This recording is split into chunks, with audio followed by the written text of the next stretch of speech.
जय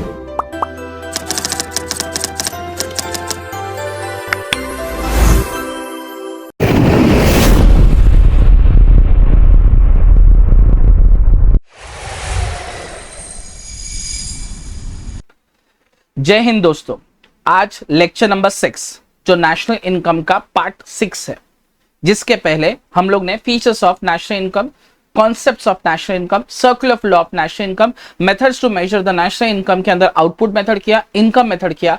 अब हम लोग जो करने वाले that will be an expenditure method. Expenditure method, इसमें तीसरा मेथड जो लास्ट और इंपॉर्टेंट मेथड, ठीक है।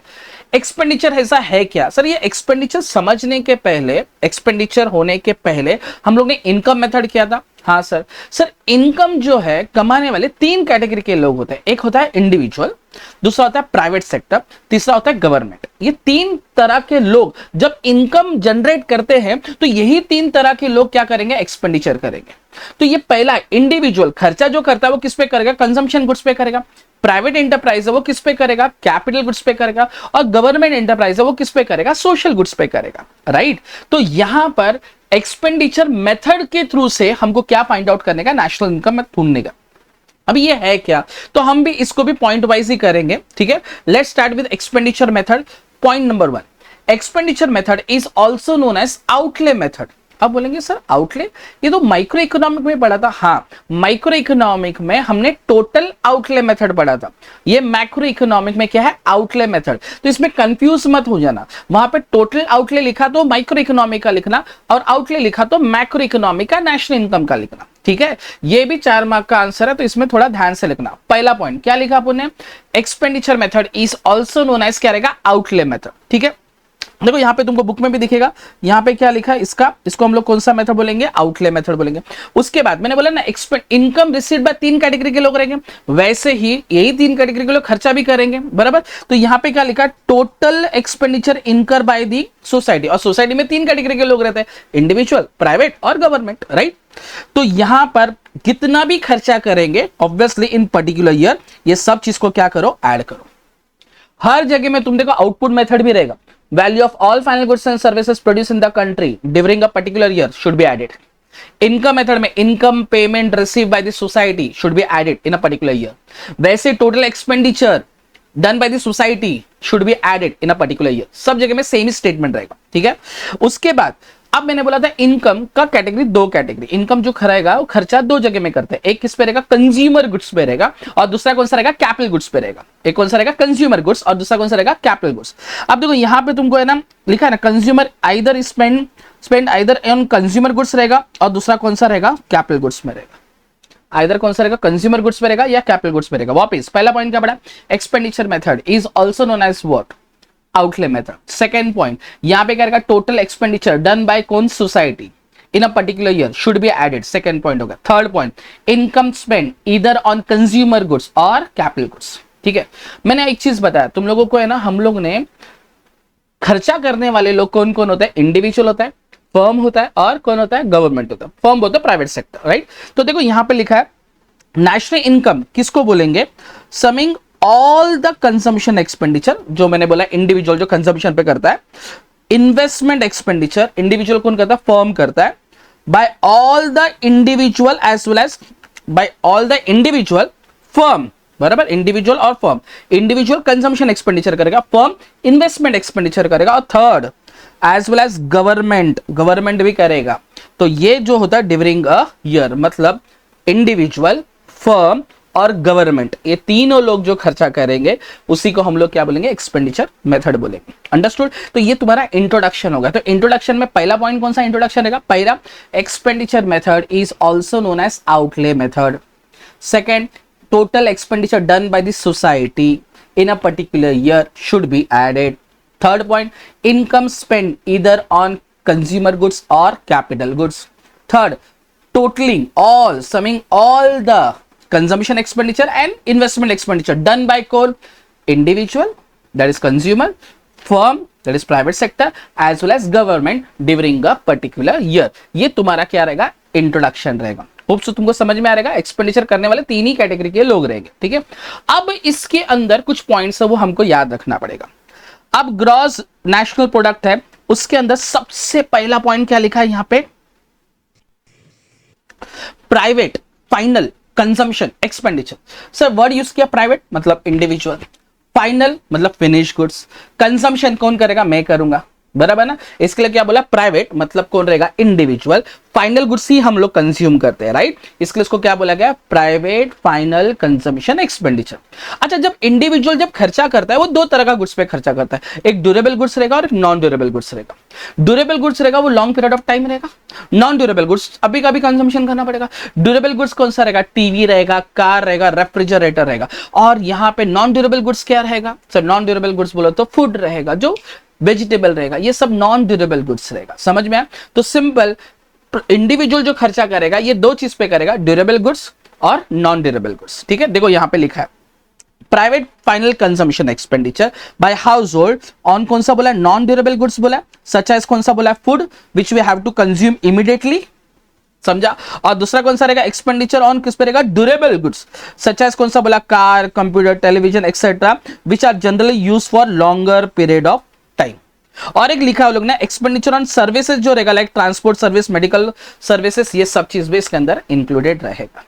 तो इन शॉर्ट आप लोगों को ये पॉइंट में क्या क्या याद रखने का, तीन पॉइंट याद रखने का। एक, एक्सपेंडिचर जब करेंगे तो एक्सपेंडिचर दो चीज पे करेंगे, एक ड्यूरेबल गुड्स रहेगा और नॉन ड्यूरेबल गुड्स। लेकिन एक्सपेंडिचर करने वाला कौन है, इंडिविजुअल। इंडिविजुअल रहेगा, दो चीज पे खर्चा करेगा, durable goods, non durable goods. Durable goods which can be use for longer period of time, non durable goods which have to consume immediately, okay. और कौन सा एक्सपेंडिचर ऑन कौन सा रहेगा, ट्रांसपोर्ट फैसिलिटीज, मेडिकल फैसिलिटीज, ये भी एक अलग तरह का खर्चा रहता है जो इंडिविजुअल को ही बेयर करना पड़ता है, अंडरस्टूड। तो ये मेरा पहला पॉइंट हो गया, private final consumption expenditure, okay. Private final consumption expenditure याद रखना, प्राइवेट बोलते हो इंडिविजुअल, फाइनल गुड्स पे ही करेगा, वो भी कंज्यूम करेगा, कौन से गुड्स पे, durable goods, non durable goods. और कौन सा, एक्सपेंडिचर ऑन सर्विसेज, ओके। तीन चीज पे ध्यान रखना इसके अंदर। अब आता है कौन सा, gross domestic private final consumption expenditure, gross domestic private investment expenditure. Gross बोला तो विदाउट डिडक्टिंग डेप्रिसिएशन, याद है हमने पढ़ा था, लेक्चर नंबर 1 में पढ़ा था। दूसरा कौन सा लिखा, डोमेस्टिक मतलब विद इन द कंट्री के बारे में बात किया। दूसरा वाले ने बोला प्राइवेट, प्राइवेट बोल तो कौन रहेगा, फर्म, बराबर। और फर्म हमेशा क्या करेगा, इन्वेस्टमेंट करेगा, बराबर। तो ये किससे रिलेटेड रहेगा, फर्म से रिलेटेड रहेगा, प्राइवेट सेक्टर से रिलेटेड रहेगा, ठीक है। तो ये जो खर्चा करेंगे तो लोग किस पे खर्चा करेंगे, तो ये लोग खर्चा करेंगे रिप्लेसमेंट, रिन्यूएबल और न्यू इन्वेस्टमेंट, ये सब चीज पे क्या करेंगे, खर्चा करेंगे, ऑब्वियसली ना। न्यू इन्वेस्टमेंट करेंगे, जो खराब हो गया उसको रिप्लेस करेंगे, बराबर ना, या उसको निकाल के नया वाला डालेंगे, या नया वाला पूरा इन्वेस्टमेंट करेंगे। ऐसे सब चीज पे कौन करेगा, प्राइवेट सेक्टर करेगा। होप सो सबको समझ में आ रहेगा। इसके पहले वाला पॉइंट क्या था, अपना पहला पॉइंट क्या पढ़ा था, प्राइवेट फाइनल कंजम्पशन एक्सपेंडिचर, ये किस पे करेगा, दो जन पे करेगा, ड्यूरेबल गुड्स और नॉन ड्यूरेबल गुड्स। और एक चीज क्या रहेगा, एक्सपेंडिचर ऑन सर्विसेज रहेगा। सेकंड पॉइंट क्या पढ़ा, gross domestic private investment expenditure. जो प्राइवेट सेक्टर है वो हमेशा तीन चीज पे करता है, तीन चीज ने, ऐसे न्यू इन्वेस्टमेंट रहेगा, रिन्यूएबल रहेगा, रिप्लेसमेंट रहेगा, ये सब चीज पे वो खर्चा करेगा, ओके। और ये कौन करेगा, प्राइवेट सेक्टर करेगा, मतलब कौन करेगा, फर्म करेगा, अंडरस्टूड। अच्छा, अब आता है गवर्नमेंट। अब इसको भी पढ़ते वक्त एकदम सिंपल पढ़ना, यहां पे क्या लिखा है, government final consumption and investment expenditure. Government final consumption बोलते ये कंजम्पशन खर्चा भी करेगा और इन्वेस्टमेंट भी करेगा। तो मैं सिंपल बोलूं, government expenditure is divided into two parts, government consumption expenditure, government investment expenditure. Government consumption expenditure does not create any asset, government consumption expenditure does not create any asset. Like for example what, मैंने बोला कि police पे खर्चा रहेगा, defence पे खर्चा रहेगा, उससे कोई असेट नहीं क्रिएट होता है, right. Government investment expenditure which create the asset, which create the infrastructure, like for example railway रहेगा, डैम रहेगा, मेट्रो रहेगा, ये सब चीज पे क्या करता है, खर्चा करता है, ओके। तो यहां पे गवर्नमेंट कंजम्पशन एक्सपेंडिचर और इन्वेस्टमेंट एक्सपेंडिचर, तो याद रखना सिंपल, हमको इसको बाय करते वक्त कैसा बना, government expenditure is divided into two parts, government consumption expenditure, government investment expenditure. Government consumption expenditure does not create any asset, example कौन सा, पुलिस, डिफेंस एक्सेट्रा। यहां पे it create the asset, like for example infrastructure, like for example कौन सा, dam, railway वगैरह सब चीज। तो ये दो पॉइंट याद रखना, ये government consumption expenditure, government final consumption expenditure और गवर्नमेंट इन्वेस्टमेंट एक्सपेंडिचर रहेगा। तो देखो यहां पे लिखा है, मैंने बोला ना गवर्नमेंट फाइनल कंजम्पशन क्या रहेगा इसके अंदर, तो देखो ना यहां पे लिखा है expenditure incur by the government on various administration services like law and order रहेगा, डिफेंस रहेगा, एजुकेशन, इससे कोई असेट अभी का भी नहीं क्रिएट हो रहा है, right.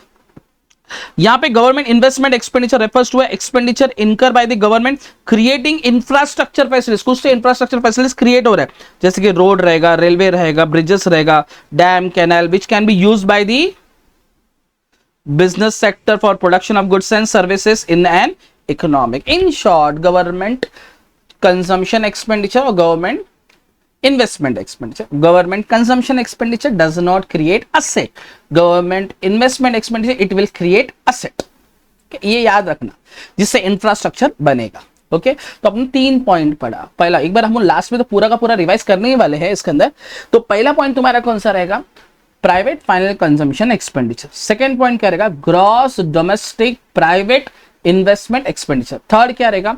Government consumption expenditure and investment expenditure. ठीक है, अब आते हैं चौथा चीज जो है नेट इन्वेस्टमेंट एक्सपेंडिचर, जिसको हम लोग क्या बोलेंगे? Net export. ये बात याद रखना, हम लोग ने जीडीपी पढ़ा था, वो जीडीपी का फॉर्मूला क्या था? C plus I plus G plus X minus M, ये जीडीपी था। लेकिन हम लोग अभी पढ़ रहे जीएनपी। जीएनपी वो तो C plus I plus G plus X minus M plus R minus P. चाहिए तो मैं यहां पे लिख देता हूं, थोड़ा सा हमको एक अच्छा रफ आइडिया आ जाएगा।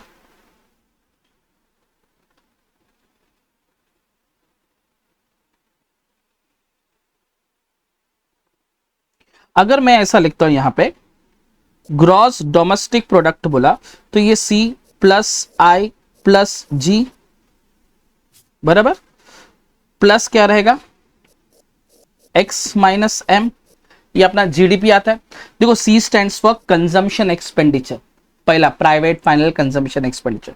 I stands for investment, gross domestic investment. Okay, G stands for government consumption expenditure, पढ़े ना पुणे।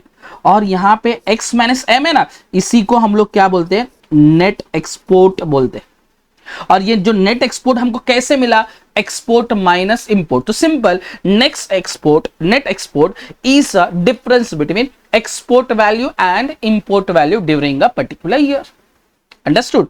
मैं वापस यहां पे जीएनपी भी लिख देता हूं, ग्रॉस नेशनल प्रोडक्ट भी लिख देता हूं।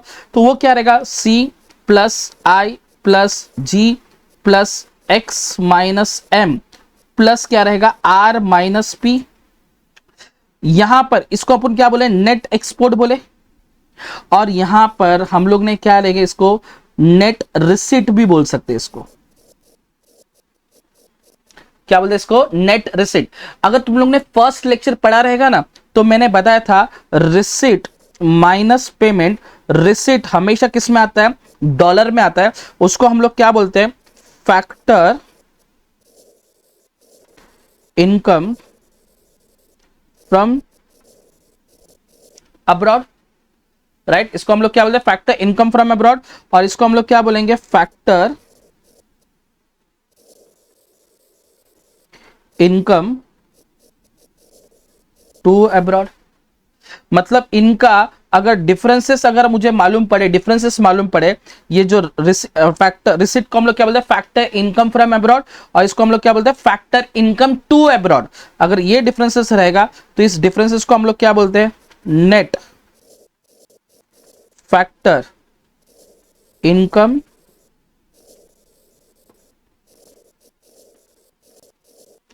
Net income from abroad. क्या बोलेंगे इसको? नेट इनकम फ्रॉम अब्रॉड, बराबर ना। तो मैं इसको ऐसा बोलूं क्या? ये NFIA है और NFI is the difference between इन दोनों का। सिंपल, खत्म हो गया अपना आंसर। तो यहां पे आपका ये पूरा का पूरा आंसर खत्म हो जाता है, जिसको हम लोग क्या बोलेंगे? Net receipt. और ये क्या रहेगा? नेट फॉरेन इन्वेस्टमेंट, या क्या बोलेंगे इसको? Net export. तो नेट एक्सपोर्ट क्या बोला मैंने? It is a refer as a difference between the export and import of a country during a financial year. Simple, export और इंपोर्ट का जो डिफरेंसेस रहेगा उसको नेट एक्सपोर्ट बोलेंगे। वैसे नेट रिसीट क्या रहेगा? The difference between expenditure incur by foreigner on domestic goods and services and expenditure incur by abroad by resident on a foreign goods and services. या मैं सिंपल बोलूं, the differences between net receipt is factor income to abroad, factor income from abroad and factor income to abroad during a financial year. इतना सा आप लोग याद रखोगे तो ये आप लोगों का एक्सपेंडिचर मेथड हो जाएगा आपका। ओके ये क्या हो जाएगा, एक्सपेंडिचर मेथड होगा। तो इसके लिए मैंने बोला ये एक्सपेंडिचर मेथड है बहुत बड़ा, मैं जैसे जैसा बोल रहा हूं ना, अगर तुम लोगों स्लोली अगर लिखोगे अपने बुक में तो बेस्ट रहेगा। ठीक है, सबसे पहले आप चाहिए तो 0.5 में देख लेना, बाद में सुन सुन के लिखोगे तो भी चलेगा। पहला पॉइंट क्या रहेगा, expenditure method is also known as क्या रहेगा, outlay method. Second point, total expenditure done by society during a financial year. Third क्या रहेगा, इनकम स्पेंड इधर ऑन कंज्यूमर गुड्स और capital goods. Fourth, adding all the consumption expenditure and investment expenditure by individual, firm and government during a financial year. फिर उसके बाद GNP को find out करने के लिए कुछ पार्ट थे। पहला point, private final consumption expenditure, individual जो खर्चा करेगा दो चीज पे करेगा, on durable goods as well as non durable goods. Durable goods for example car, television, washing machine, which can be used for longer period of time. Non-durable goods like food, which we have to consume immediately. और उसी के अंदर third point क्या लिखेंगे हम लोग, consumption on expenditure, sorry consumption expenditure on services, transport, medical facilities etcetera. ठीक है, सेकेंड पॉइंट कौन सा रहेगा, ग्रॉस डोमेस्टिक इन्वेस्टमेंट एक्सपेंडिचर। अब ये क्या रहेगा, expenditure done by the businessman, such as कौन सा, रिन्यूएबल, रिप्लेसमेंट और न्यू इन्वेस्टमेंट। उसके बाद government investment expenditure and consumption expenditure, या कंजम्पशन एक्सपेंडिचर और इन्वेस्टमेंट एक्सपेंडिचर। उसमें पहला क्या रहेगा, government consumption expenditure does not create any asset such as police, defence etcetera. Government investment expenditure which create the asset और create the infrastructure facilities such as dam, railway, road etcetera. Fourth point, net receipt is the difference between the export value and import value during the financial year. Fifth point, net foreign expenditure, net receipt बोला, sorry, net receipt is the difference between factor income from abroad and factor income to abroad during a financial year. Understood? अब इसके जितने भी precaution है, अगर वापस मैं बोल रहा हूं, तुमको 4 मार्क के लिए क्वेश्चन आएगा, तुमको 4 मार्क के लिए इतना लिखने का। अगर वो लोग ने एक क्वेश्चन पूछा, explain expenditure method, explain expenditure method with precaution ऐसा मेंशन किया, तो आपको क्या करना पड़ेगा, प्रिकॉशन लिखना पड़ेगा। अब प्रिकॉशन लिखते वक्त ज्यादा तकलीफ नहीं होगा, क्योंकि आपने अगर इनकम मेथड और आउटपुट मेथड भी किया रहेगा तो ये आपको फटाफट आ जाएगा। तो लेट्स सी, पहला प्रिकॉशन क्या था, उसने बोला, पहला पॉइंट क्या लिखा, थोड़ा मैं इसको जूम कर देता हूं, एक मिनट। यहां पे क्या लिखा, देखो सबसे पहला, expenditure on intermediate goods and services should भी क्या होना चाहिए, इग्नोर। मतलब हम लोग कौन सा कंसिडर करेंगे, फाइनल गुड्स को लेंगे, इंटरमीडिएट गुड्स को क्या करते हैं, इग्नोर करते हैं। अगर तुम लोग ने सब पहले का वीडियो देखा रहेगा तो तुमको समझेगा। दूसरा, expenditure on repurchase of second hand goods should भी क्या होना चाहिए, इग्नोर। देखो वापस सेम पॉइंट रिपीट हुआ है। एक्सपेंडिचर ऑन ट्रांसफर पेमेंट, याद है इनकम मेथड में बोलता transfer payment which is not included in the national income, ये भी क्या रहेगा, इग्नोर। फिर बाद में रीपर्चेज ऑफ फाइनेंशियल असेट, जैसे शेयर्स रहेगा, बॉन्ड, डिबेंचर, इसको भी हम लोग क्या करते हैं, इग्नोर। ये भी हम लोग ने इसके पहले पढ़ा था। हमने ये भी पढ़ा था, इनडायरेक्ट टैक्स शुड भी क्या होना चाहिए, डिडक्टेड। सब्सिडी शुड भी क्या होना चाहिए, इंक्लूडेड, ये भी हम लोग ने पढ़ा था। और लास्ट कौन सा, एक्सपेंडिचर कौन सा गुड्स को हम लोग कंसिडर करेंगे, हमेशा फाइनल गुड्स को ही हम लोग क्या करेंगे, कंसिडर करेंगे। ओके तो यहां पर आप लोगों का तीनों मेथड का एक्सप्लेनेशन हो गया। जो नेशनल इनकम बहुत डिफिकल्ट टॉपिक है, बट एक चीज याद रखना, नेशनल इनकम का आपने अगर सभी वीडियो देखा रहेगा तो आप आराम से स्कोर कर सकते हैं। एक ये चैप्टर पूरा मिला के 8 मार्क का चैप्टर है और 12 मार्क का विद ऑप्शन है। आपको 4 मार्क के इसके अंदर 101% क्वेश्चन आएगा। अगर 8 मार्क के इसमें आया तो 4 मार्क के लिए नहीं आएगा, और 8 मार्क के लिए नहीं आया तो 4 मार्क के लिए 2 टाइप में क्वेश्चन आएगा, क्वेश्चन नंबर 4 और क्वेश्चन नंबर 5 की इसके अंदर आएगा। होप सो आपको सबको समझ में आया रहेगा। थैंक यू, जय हिंद।